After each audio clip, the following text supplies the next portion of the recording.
Armenia would like to exercise its right of reply in response to the statements made by the Ministers of Foreign Affairs of Turkey and Azerbaijan. Mr. President, the statement of the Turkish minister was motivated by nothing more than inferiority complex combined with stubborn desire to portray itself as a regional power. Speaking about Turkey today, it's not the contribution to the regional peace and so-called fight against terrorism that comes to mind, but rather the human rights violations and genocide denial that are most frequently voiced by the international community.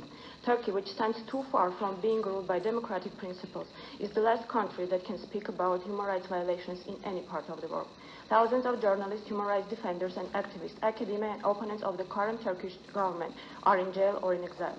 Mr. President, not surprisingly, the statement of Turkish minister was not directed to the promotion of peace, but rather an act of provocation inspired by ethnic kinship and aimed to intensify the confrontation in the region.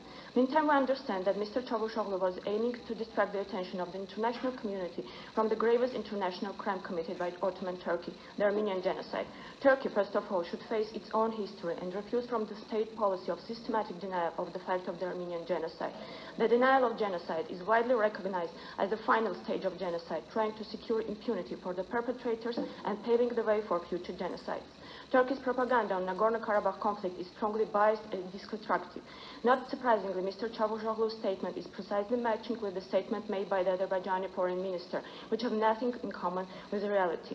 We recommend Turkey to reconsider its policy and attitude towards the Nagorno-Karabakh conflict and to respect the efforts of OIC Minsk Group co-chairmanship to find a peaceful solution. Mr. President, with regard to the statement made by the Azerbaijani foreign minister, we would like to stress that if Azerbaijan is sincere in its pursuit of the truth and justice in the region, then instead of presenting their own falsified narrative of so-called Khojalı events, they should have addressed the Armenian pogroms in Sumgayit, which marked the beginning of the massacres and ethnic cleansing of the Armenian population carried out in the cities of Baku, Ganzak, as well as in Nagorno-Karabakh.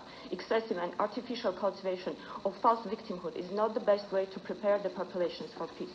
Instead of outpouring the traditional anti-Armenian propaganda from this podium, Azerbaijan should make efforts to comply with the universal human rights, including the right of people for self-determination, which Azerbaijan forcefully fights since its inception. And for both countries, Turkey and Azerbaijan, before taking this podium and speechify about human rights, it would have been much better for the human rights protection in the world if they worked even with minimal efforts to improve their own dismal record. I thank you, Mr. President.